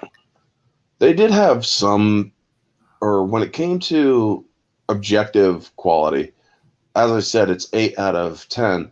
Some of the digital design could have been a little bit better. I will, The Super Soul Sucker, it's like, it looks cool, but where the hell are its eyes? Well, I think it's one of those things where it's a creature that doesn't really need eyes to function. Well, its younger versions, or the minion The versions smaller of it, versions did have eyes. Yeah, that's true. So it's like, I will this thing is now. creepy to look at. Well, and It's that's the crazy to look idea. at. Now, I will say I thought that some of the CGI for the battle between the Guardian and the Soul Sucker, for lack of a better name, the Great Darkness, as it's Yeah. called. Some of it did get a little during certain parts of the film, particularly with the water element being included, where the Guardian uses water to entrap it. That part did look a little.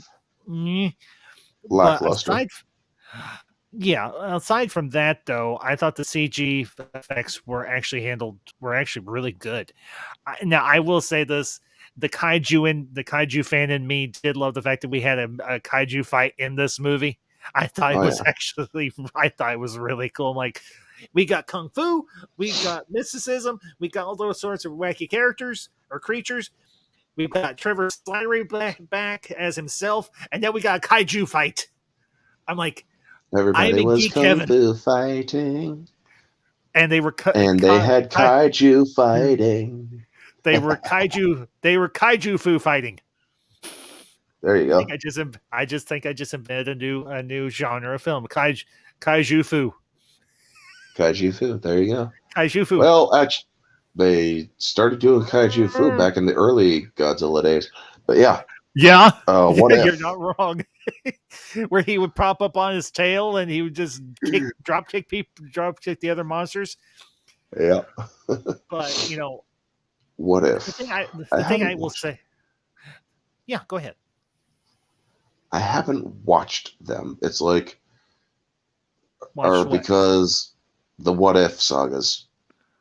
Oh, the what if episodes? Yeah, I haven't watched those. Well, I do. Also, you said you wanted to send out the links. Well, I'm going to here in a minute, but I do want to make this comment before I do that. I did like the fact that they handled the whole Far Eastern mysticism and folklore things with a level of seriousness and respect that didn't feel ham-fisted. Yeah. They didn't necessarily try to dumb it down for a Western audience. They paid the due respect to the mythology and to the folklore that was, for the most part. For the most part. Because obviously they had to change some things because certain the whole thing communists complained. with the godless communists, and they're wanting to drive all mysticism and belief out of the world. Well, it's like, well, deal with it. This is the comics, and just remember, a rated R comic book movie won $1 billion or earned $1 billion without your help. Do you really want to piss us off? That's all Disney really. That is all Disney really need. If Disney had the balls. The cojones. They would simply look at China and say, well, guess what? A movie that we didn't even make, that you banned, made $1 billion. Mm-hmm. And obviously, this was before the pandemic, but still, mm-hmm. It's like this would be. Go ahead. But still, it's like we could do this with. We don't necessarily need your money. But yeah, a lot of the majority of the box office does come from China. But if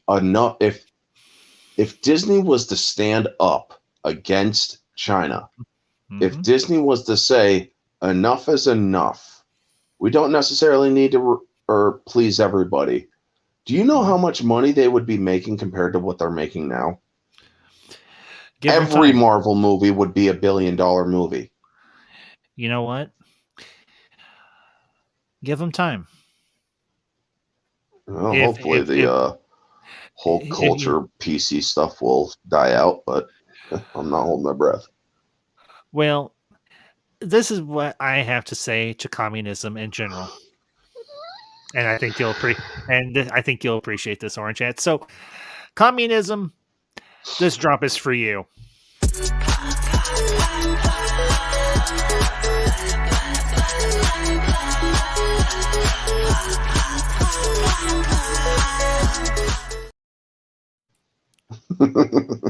Nice.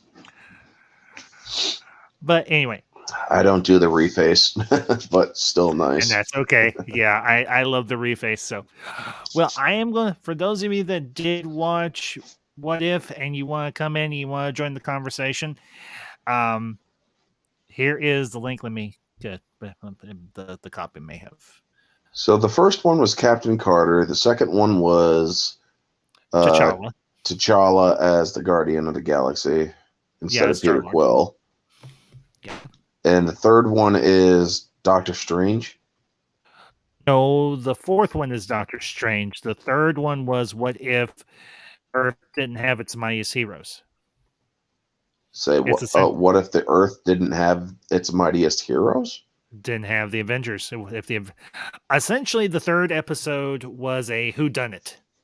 It was a murder mystery because someone was knocking off the first iteration of the Avengers team. Okay, and who done it? A deranged and insane version of Hank Pym, who blamed. So he kills the Avenger. Yeah, he blames Fury for the death of Hope Van Dyne, their daughter he has with Janet, and because she had became an agent of S.H.I.E.L.D. and she died on a mission, so Pym went insane and decided that if Fury was going to take his daughter, he was going to take away the thing that he loved most, and that was the Avengers. How did he kill the Hulk? Well, it's actually kind of cool. He essentially turns the Hulk to green dust. I'm gonna have to watch the show then, I guess. I honestly, Orange Hat, I think you would enjoy it. I do. It does, contrary to what some other people on the internet have to say and on YouTube have to say, What If does exactly as what the comic did. It posits a theory as to what if X, Y, or Z were changed and what would be the outcome or the consequences. Now, as far as this new episode goes, it is called What If Doctor Strange lost his heart instead of his hands. And what happens in this episode is, for heaven's sake, Rachel McAdams' character dies in the car accident that originally cripples him. Now, he goes on to be the Sorcerer Supreme. He does defeat Dormammu and so on, but he's still obsessed with the death of, I think the girl's name was Rachel. No, that's not right. That can't be right. Maybe it is right. I don't know. But anyway, he becomes obsessed with. No, it's not Rachel. But he becomes obsessed with her death. and he keeps trying to use the Eye of Agamotto, the time stone, to try and go back in time to undo it. But no matter what he does, she always dies. It is a very dark episode because it ends on a down note. And there's actually a first that occurs in this episode. And one of the characters addresses the Watcher formally.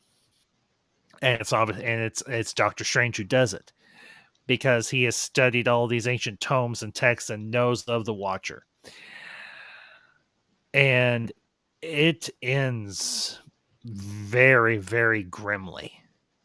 But I have to say, a lot of people have made the similar comment. This is probably one of the best episodes thus far of What If that they have done, because the other episodes are good. I would say they're very good, but this episode really amps up to 11 what If is all about. And by the end, your heart just sinks, because Strange loses everything. Loses absolutely everything. Another YouTuber that I'm friends with, nerdy in many ways, he made this comparison, and I actually picked up on it myself. Let me ask you this, Orange. Did you ever watch the I think it was like 2003 or 2004 version of The Time Machine with Guy Pearce and Jeremy Irons? No, I did not. Okay. You probably won't get this, and that's okay. There's a section of that movie that is very reminiscent of what they do in this episode of What If.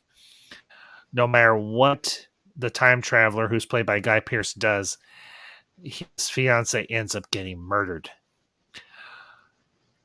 And it drives him and pushes him, and he eventually goes far forward in to the future, like the distant future of Earth. But what happens with Strange here is it drives him to go off the rails to figure out a way to bring his girlfriend back. Now, the cool thing is with all these what ifs is they have by and large been able to bring the original actors in to do the voices for their parts. Apparently, and I know this is backtracking a little bit, apparently Chadwick Boseman did do his dialogue for the 1 or 2 episodes of What If that he was going to be featured in. And his performance and his role in that particular episode of What If, I think it was actually the second episode. It was good.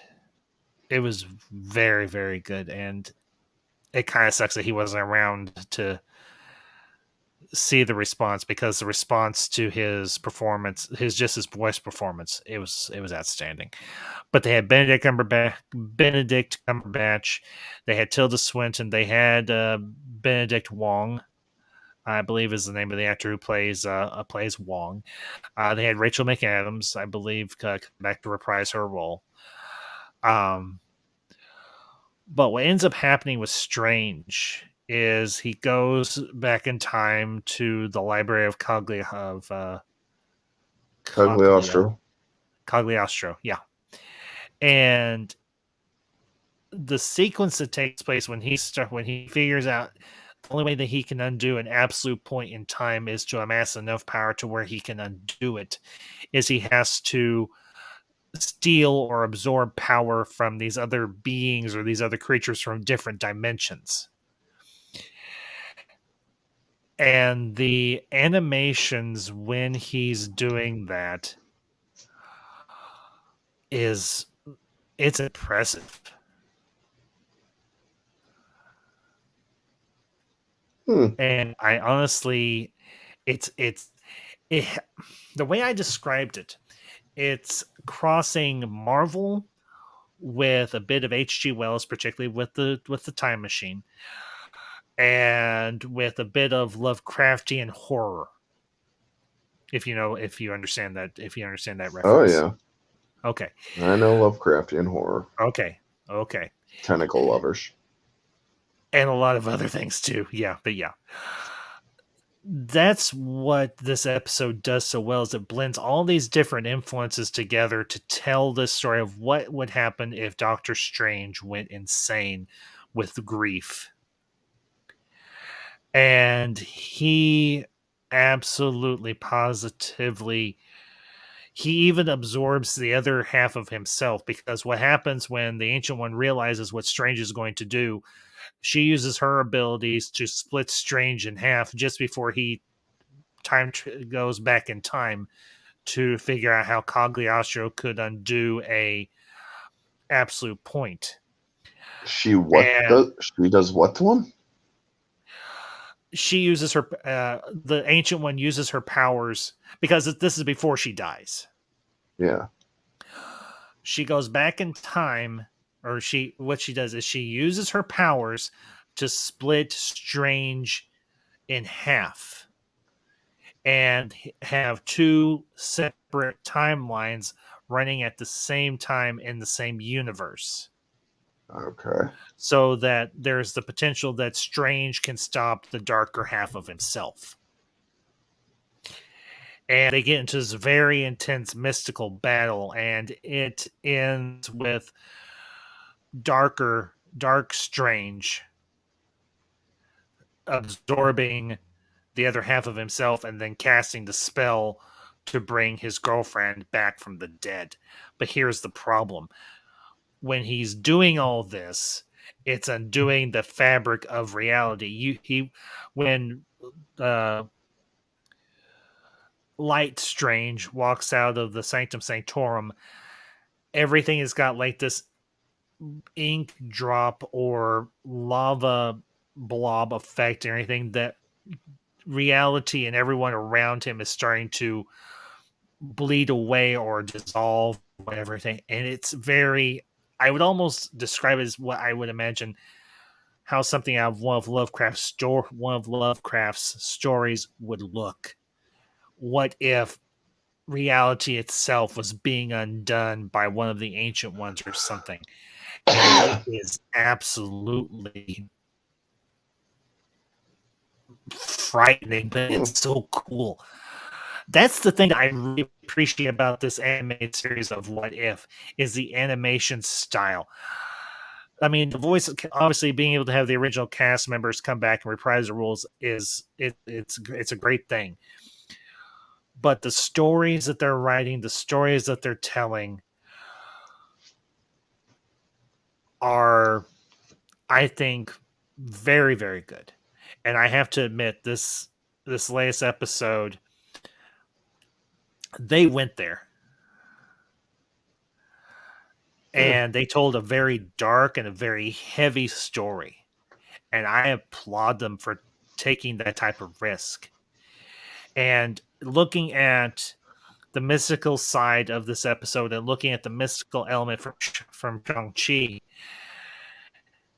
you can tell what one of the main components of the next phase of the MCU is going to be. It's going to be the mystical, the cosmic, and the multidimensional elements of the Marvel Universe at play. And what happens when those three dynamics clash with one another. And it's not going to be something that can be solved with a suit of armor or a gun or a shield.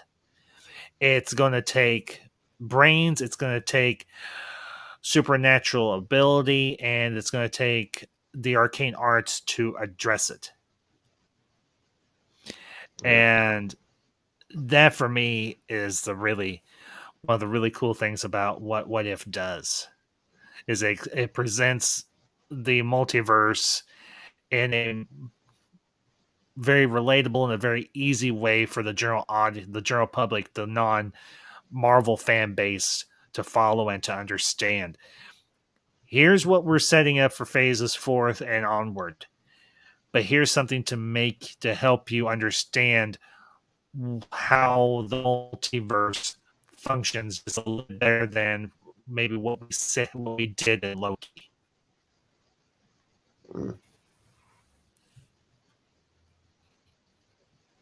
And honestly, that for me, I love phases 1 through 3. Don't misunderstand me.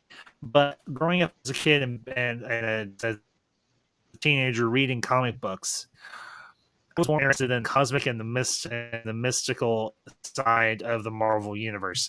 Now, I loved the more earthbound heroes and the more earthbound stories, but I always wanted to see the big picture. I wanted the big cosmic battles between the heroes and the villains and the cosmic beings being involved and everything else. Like giants in a sandbox, essentially, and that's what the Celestials are, and that's why I've been chomping at the bit when they announced that they were going to be doing an Eternals movie. I'm like, oh, thank you. You're giving me something that I really, really want.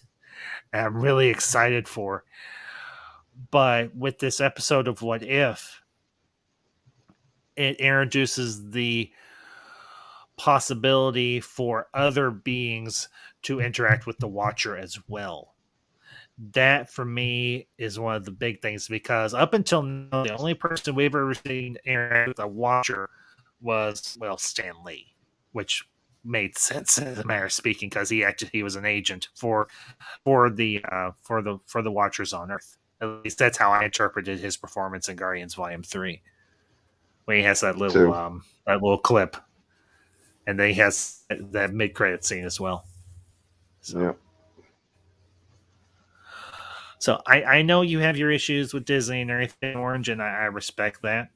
I mean, you're a person of conscience. I respect you. I myself am as well. But if you ever have the opportunity to sit down and watch these episodes of What If at some point, I would recommend How you do long so. are they? Each episode is roughly 30 to 35 minutes, give or take. Okay. So they're not super long. I would actually prefer if they were a little bit longer, but 30 minutes is good. I'm happy with that. I'll take a look at them. It's just a recommendation. It's not an imperative. So Yeah, I know. I'll take a look at them in time. Okay. In time. So I remember the Infinity War, that Infinity War trailer, dude, with Thanos' narration. Oh my gosh, dude. I know what it is to lose. In time, you will know what it's like to lose. To feel so desperately to be right, yet to fail all the same. I will say this. I know this is a little bit off topic, but I'm really looking forward to Josh Brolin and the Dune movie that's coming out next month. I just hope it doesn't. Oh, for heaven's sake, I don't remember exactly. I know it's in October, but I can't remember when exactly in October when Dune comes out. Give me a minute and I'll tell you. Dune. Here we go. That's what I wanted. Thank you. October 20th. What's it called? Of this year, obviously. Dune. What's it called? Oh, the Dune? Dune? Oh, he's in it. Didn't know that. Oh, okay. You've been out of the loop. I'm sorry. Yeah, it's actually got a pretty decent cast. Oscar Isaacs is in it, as I'm in. I know Oscar Isaac, Jason Momoa, and Josh Brolin. Zendaya is in it. I didn't know Josh Brolin was in it. Mm-hmm. I also know that he Dave actually plays Bautista, the Patrick Jackass, Stewart's character from the David Lynch Dune, Gurney Halleck. Never saw the original Dune, to be 100% honest. Fair enough. I saw me, the 2000s. I mean, I saw the 2000s Dune. Decent. Oh, the ones that does that the Sci-Fi Channel did. I actually like those myself. Yep. Dune is I don't want to say an obscure property, but it's not a widely known property. Anything in terms of sci-fi. It's actually one of the. It's a series of books written by Frank Herbert. And he wrote those in the 60s going into the 70s, if I remember correctly. And it's a very dense and a very heavy property, but it's one that I have been a long time fan of. I've even read the majority of the main saga books, and I am a fan. I'm not as hardcore as others, but I still love them. So I do want to bring up George's comment here. Shang-Chi and the other MCU content so far this year made me realize how starved I was for MCU content last year. Well, George, that was the idea. They were giving us some time off in between in game and just giving everybody a chance to catch their breath before they started up the ride again, essentially. But I think we're gonna wrap up here in just a few minutes, Orange. But I'm gonna give you the floor so you can have your final thoughts. So the floor is yours, my friend. Alrighty, so Shang-Chi, like I said, objectively, there are some issues with it. Digital, small little writing hiccups here and there. But as I said, it was an enjoyable movie, and honestly, I did enjoy it.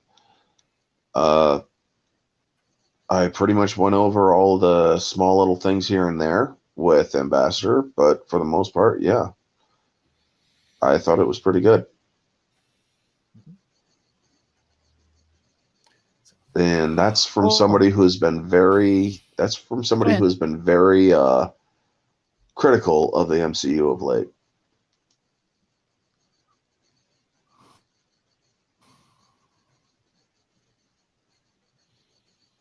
Orange? Yeah. I think he's got an out. We'll wait just a minute. Say what? Oh, they are. Okay. You cut out there for a minute. Yeah, sounds like you're cutting out on my end anyway.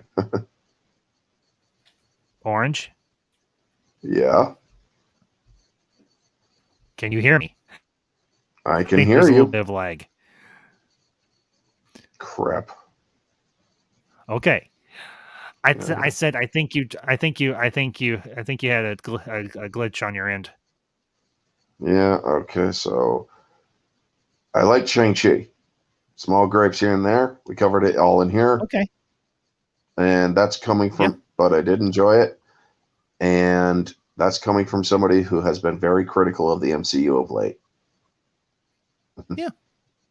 Fair enough. Yeah. Or John did ask, do you recommend this movie? More to the point, is it worth the price of the ticket? So I think John's wanting your 2 cents. Well, I paid $7 for the ticket, so I thought it was worth it. I paid $9.36 for mine. So, went to my local. I went to my local theater. I didn't go to one of the franchises. I went to the local theater and checked it out and everything because I like to support my local theater. Small town theaters, folks. They need the help more than the big corps. That's true. I agree. So, but yeah, folks, that's speaking for myself.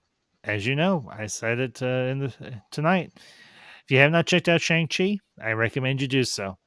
It may not be a complete adaptation of the original source material, but it has got a lot of good stuff going on in the movie, and I think is honestly worth your time to go check it out. So do want to let you all know I will be going live this Thursday evening with a little bit of a different stream and everything. I'll be releasing details on that down the road. And then, of course, this Friday afternoon, I'll be back with the Council of Ones as we continue our review of Babylon 5 Season 4. And that'll be at 3:30 Central Time. Orange Hat, before we go, what have you got coming up, my friend? I got my Spectre versus Ghost Rider because I couldn't do it last time. That versus stream is Friday. Okay. And I'm still doing the Terminator sequences or Terminator discussions. We got Genesis coming up. Did you have my pity? Yeah. We also I do my mystery reviews Tuesday or Wednesday mornings, depending on how busy I am. This Tuesday, I have my mystery review. The hints for anybody who might be interested are Shakespeare, and Padua. So, if you can guess from those or what movie I'll be reviewing from those two hints, awesome. Tune in at 9:30 Eastern Standard for that AM for that review. Also, to answer Big Daddy or John, would I watch it again? Shang-Chi. Yes, I would actually watch Shang-Chi again, but not in theaters and not paid for it. As for Eternals, I will be giving that a fair and honest review as well. Same here. So, well, folks, I want to thank you all for tuning in tonight, and I hope you enjoy the stream. If you catch us on the replay, make sure you leave your comments down below with your thoughts on both Shang-Chi and the latest episode of What If. And I will be I will do a review of the next episode and everything when it drops. I haven't decided if I'll do that as a live stream or if I'll just do that as an upload, but I will bring you all my thoughts on What If. So, but that being said, you all have a great evening wherever you're at. And until next time, these are the Ambassadors signing off. Take it easy.